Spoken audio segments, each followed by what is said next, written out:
Have you ever held on to a belief so tightly, so confidently, that you never questioned it, until one quiet moment shattered it? It is strange how the world can repeat one idea so many times that we accept it as truth without ever looking deeper. And for years, a quiet insult floated around global conversations, whispered casually, almost subconsciously. They said Filipinos had heart, they had faith, they had resilience, but not English. As if language were some kind of barrier that placed them permanently at the edges of the world's big conversations. People repeated this without hesitation, as though the entire world had already agreed. What if I told you that even one of the most influential figures in American media, Donald Trump himself, once echoed that sentiment in a room full of producers, tightening the air with certainty as he declared, "They're good people, but let them stick to karaoke, not English." A moment that drew laughs from some, uncomfortable glances from others, and silence from the few who knew the truth but were not brave enough to speak it. It wasn't malicious, perhaps, but it carried the weight of a global assumption that English was the world's language, but not the Philippines' weapon. And what if I also told you that months later, on a live TV program broadcast across the United States, that very belief would be challenged, not by a professor, not by a politician, not by a panel of experts, but by a child. A Filipino child with a backpack too big for his shoulders, a smile too gentle for a televised showdown, and an English fluency so sharp, so natural, that the studio fell into stunned silence.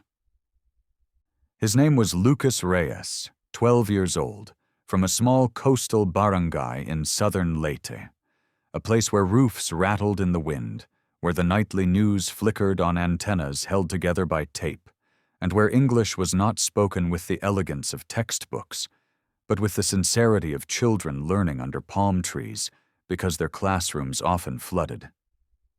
Yet somehow, this boy, this quiet Filipino kid, who had never stepped foot outside his province, found himself on an American stage, facing Donald Trump in an English challenge the network had designed as light entertainment. A harmless segment, they said. Something fun, something cute. They had no idea what they were about to witness, because Lucas wasn't just representing himself. He wasn't just a contestant. He was carrying something deeper, something older, something woven through generations of Filipinos who were underestimated, overlooked, or misrepresented by a world that saw their smiles, but not their brilliance. He didn't know it then, but millions of people would one day look back at this moment and realize it was the beginning of something, an unexpected turning of the tide. And as he stepped onto the stage, his hands trembling slightly, his eyes searching for something familiar in a foreign world of cameras and lights, no one, not the producers, not the audience, not Trump himself, could sense the quiet storm building behind that childlike calm. But we can feel it now. We can almost hear it. Because somewhere in that boy's journey, something had already been set in motion. Something that began long before he stood under the studio lights. Something forged in struggle, in loss, in the kind of poverty that reshapes a child's dreams into something both fragile and powerful. And that is where the real story begins. Long before the cameras, long before the bright lights and the unexpected silence of a live studio audience, Lucas lived a life that few outside his village could imagine. His story did not begin with talent or confidence or opportunity. It began with illness. A quiet, stubborn illness that clung to his mother and drained the family's savings year after year. The kind of illness that was never fully named because the nearest hospital was hours away, and the doctors changed so often that no one ever stayed long enough to give answers. Poverty did not knock on their door. It lived with them, eating quietly at every corner of their hopes. His father was a fisherman, waking long before dawn, coming home long after sundown, and returning each night with less than the night before. The storms had grown harsher. The sea no longer gave easily. And in those years, when money should have gone to doctors and school books, it instead went to repairing broken boats or replacing nets ripped apart by winds that seemed angrier each season. Education, too, failed him in ways he never blamed. His teachers were kind, patient, but often absent, not by choice, but by life's demands. Sometimes classes were canceled because the roof had blown off again. Sometimes because the river had swallowed the bridge. Sometimes because the teachers themselves were sick. And yet, in this incomplete system, Lucas grew a fragile passion for words. English words, of all things. Words he did not fully understand but felt drawn to, as if each one carried a promise of a world beyond the storms. But life kept tightening.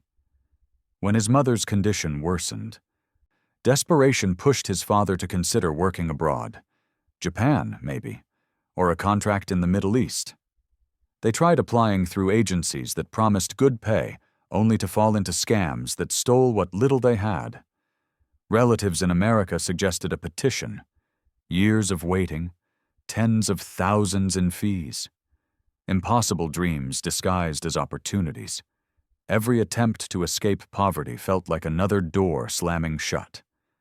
And in those nights when the weight of their failures sat heavy on the small wooden table where Lucas studied, he watched his father's shoulders sink lower. He watched his mother pretending not to cough. He watched the world giving them no path forward. Hope became something distant, something spoken quietly so it wouldn't break. But then, out of nowhere, came a letter. A handwritten message from a Catholic volunteer group in Manila that had visited their province months earlier. A Filipino doctor who remembered his mother's condition. A simple invitation: bring her to Manila. We will help if we can. No guarantees, no promises, just a possibility that felt almost too gentle to trust. Still, they went. And as their bus rolled toward the capital, passing mountains that rose like sleeping giants, Lucas pressed his forehead against the window and wondered whether this was the turning point his family had been praying for, or just another false start in a life full of them. The Philippines, in its quiet way, was opening a door. Not fully, not brightly, just enough that a sliver of light began to touch the darkness they had learned to live with. And that small light would eventually carry him much farther than anyone, including Lucas himself, had ever imagined. When the bus finally pulled into Manila, the sky was heavy with late afternoon light, as if the sun itself were holding its breath. Lucas stepped out first, gripping his mother's hand as his father unloaded their single, worn suitcase. They had traveled many hours, yet something in the air felt strangely soft, almost hopeful, like a quiet reassurance that they were not walking into another dead end. A nurse from the Catholic mission welcomed them. She wasn't tall, and her voice was gentle, but the sincerity in her smile made Lucas's mother pause, as if she had forgotten what it felt like to be greeted with genuine warmth. This was the first moment, the first unmistakable sign, that the Philippines was offering them more than assistance. It was offering dignity. The doctor who had written the letter met them inside. He remembered Lucas immediately, not because the boy was remarkable, but because of the way he had held his mother's arm during the earlier mission visit. "You're the child who kept translating everything for her," the doctor said with a smile. "Your English is very good." Those words lingered in the air, soft but powerful, like a stone dropped into still water. Tests began. More tests followed. The days blurred into one another, but unlike the confusion they had known back home, this blur carried a strange sense of direction. Every nurse who passed by greeted them with a nod. Every volunteer asked if they needed food, blankets, or company. The community did not simply treat patients. They embraced them. It was as if kindness was woven into the very walls. During the long waiting hours, Lucas wandered the small courtyard beside the clinic. It was there he met students from a university in Manila, future nurses who had come for training. They spoke to him in English without hesitation, not slowing down, not simplifying, treating him as an equal. For a boy raised on stories that the world doubted Filipino English, this casual, confident fluency was startling. It clashed with everything outsiders claimed. And with every conversation, he felt something quietly shifting inside him. Then came the moment that would silently redirect his life. One late afternoon, while his mother slept, a volunteer approached him. She offered him a worn children's book in English. "You remind me of my younger brother," she said. "Read this. You have the kind of voice that carries far." It wasn't the book itself that shook him. It was the belief behind the gesture, the way she said "carries far," as if she foresaw something Lucas himself could not yet imagine. The contrast between this gentle encouragement and the world's dismissive assumptions struck him deeply. The West had turned his father away. Japan had shut its doors. America felt unreachable. But here, in his own country, in a crowded courtyard with peeling paint and a distant smell of street food drifting in from the road, he felt something he had never felt before. Possibility. He didn't know why the Philippines was giving him this. Not yet. He didn't know why every failure abroad had brought him back here. But sitting under the fading orange sky, holding that book, he felt a quiet truth settling into his bones. Hope wasn't somewhere across the ocean. Hope had been here all along. As the weeks unfolded in Manila, something subtle but powerful began to happen to Lucas. The city did not merely surround him, it shaped him. The noise, the traffic, the laughter from street vendors, the steady faith of people praying outside small chapels tucked between alleyways. It all seemed to breathe life into him in ways he had never known. Manila was chaotic, yes, but within that chaos lived a rhythm, a heartbeat, a sense of belonging he could not explain. His mother slowly grew stronger through the clinic's care, and with every improvement in her condition, Lucas found himself stepping further into a world that gently invited him in. The students who had spoken to him earlier returned often, bringing worksheets, practice dialogues, even short passages for him to read aloud. They never treated him as a child from the province. They treated him as someone with potential, someone who simply needed tools to open the door he had been standing before his entire life. One afternoon, during a break between checkups, the head nurse asked Lucas if he could help read instructions to a foreign patient who didn't understand Filipino. Her request was simple, but when he finished reading, the nurse placed a hand on his shoulder and whispered, "You have a gift. Don't ever doubt that." That moment stayed with him.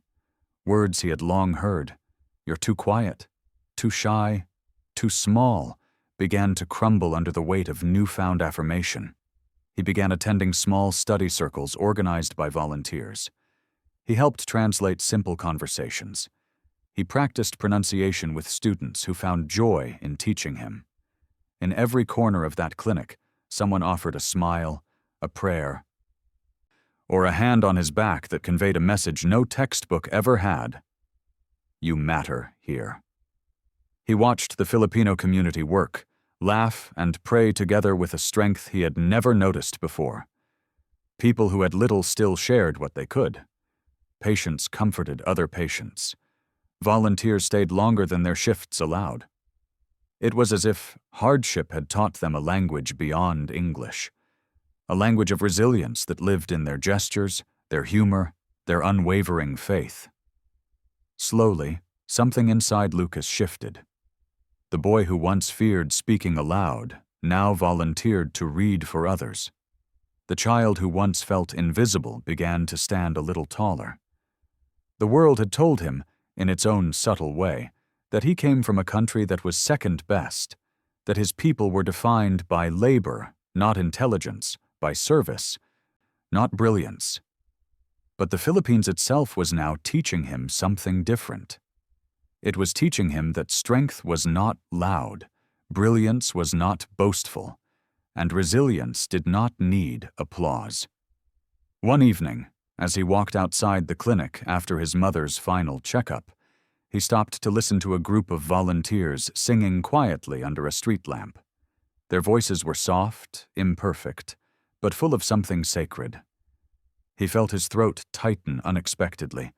Without warning, tears filled his eyes, a release of years of fear, doubt, and longing. He whispered into the warm Manila night, "I have never seen this anywhere else." And for the first time, he believed it. Because the Philippines had not only healed his mother, it had awakened him. In the months that followed, life moved in ways Lucas never imagined possible. His mother recovered enough to return home. His father, renewed by her strength, found steadier fishing work with the help of relatives.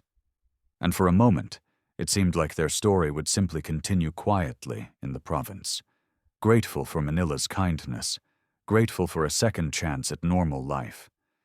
But some transformations refused to stay hidden. The volunteers who had taught him, the nurses who had encouraged him, and the doctor who first believed in him were all present when a visiting American TV producer arrived at the mission. She was filming a documentary on underprivileged learners in Asia, and she wanted to capture voices that the world did not usually hear.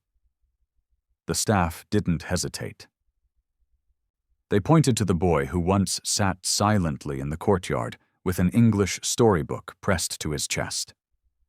The producer watched him read, listened to him explain English idioms with natural confidence. And then, she did something unexpected. She offered him a chance to join a special language showcase on American television, a segment designed to highlight young talent from around the globe. Lucas didn't know that the guest host for that episode would be former U.S. President Donald Trump. He didn't know the show would go viral. He didn't know the world would soon witness the full weight of the Philippines in one child's voice. What he did know, what he felt deep in his soul, was that the Philippines had already given him everything he needed to walk into that studio without fear. And so, when the day came, and he stood beneath the bright lights, facing a man who once echoed the global stereotype that Filipinos were not strong English speakers, Lucas didn't tremble. He didn't hesitate. He spoke with the clarity of every nurse who believed in him, with the confidence of every volunteer who taught him, with the resilience of every Filipino who has ever been underestimated. The moment he opened his mouth, the room fell silent. Trump leaned back. The producers froze. And millions watching from across the world felt something shift. It wasn't just his fluency. It was the calm authority in his tone, the humility in his posture, the unmistakable echo of a nation that has always carried brilliance beneath its quietness. When the segment ended, Trump shook his hand and said words that stunned even the host. "You speak better English than most adults I've met." It wasn't praise for a child. It was an admission, a reversal of a long-held assumption. But for Lucas, that moment was not about correcting a global stereotype. It was about honoring the country that shaped him. The Philippines did not simply teach him English. It taught him courage, compassion, faith, resilience. It taught him that greatness grows strongest in places where people choose hope, even when the world gives them none. His story reached millions, but the message reached further. Because somewhere in the hearts of those who watched, a truth finally settled.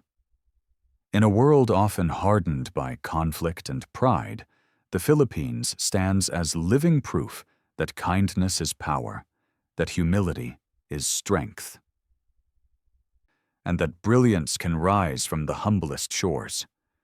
And perhaps that is why, long after the cameras stopped rolling, people continued to talk about the Filipino kid who shocked Donald Trump. not because he defeated someone, not because he proved anything, but because, through him, the world saw the Philippines more clearly, radiant, resilient, unforgettable. Long after the applause faded and the studio lights dimmed, long after news outlets replayed the clip of a Filipino child humbling a world figure with nothing more than calm mastery of a language many assumed was beyond him, Lucas returned home. Not as a celebrity, not as a prodigy, but as the same gentle kid who once sat beside his mother's hospital bed in Manila, whispering prayers into the hum of machines and hoping life would give them just one break. Yet something in the air around him had changed. Neighbors who once saw him as the shy boy from the shoreline now looked at him with a tenderness that felt almost like pride.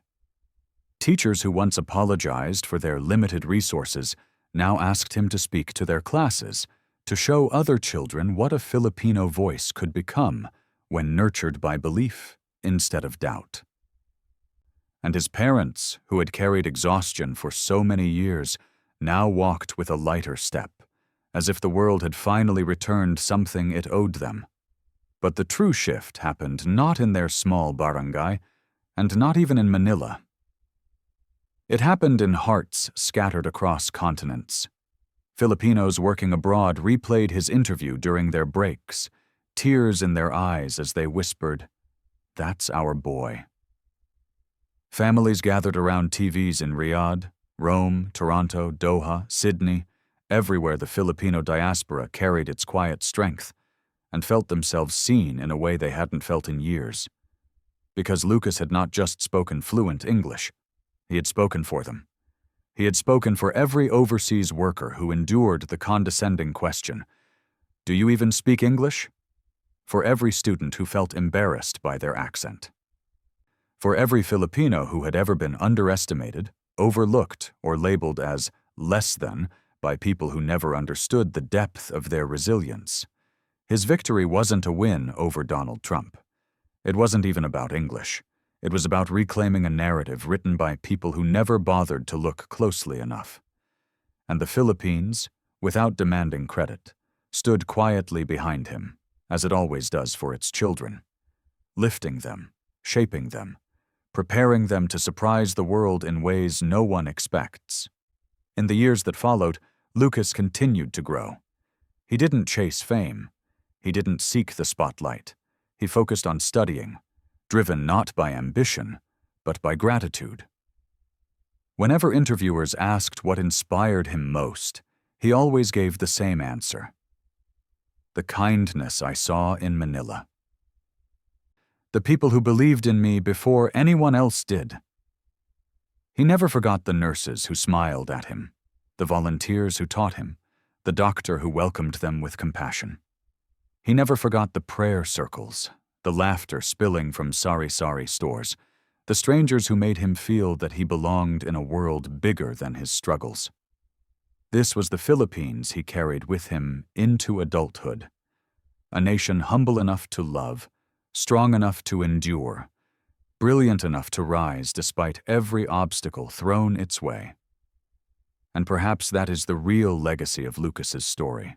Not the televised moment, not the headlines, not the shock on Donald Trump's face, but the truth it revealed: that the Filipino spirit, quiet, faithful, compassionate, unstoppable, can shape ordinary children into extraordinary voices. And that sometimes, all it takes is one boy from Leyte, standing under foreign lights, to remind the world that the Philippines has always been far more powerful, far more gifted, and far more extraordinary than anyone ever dared to believe.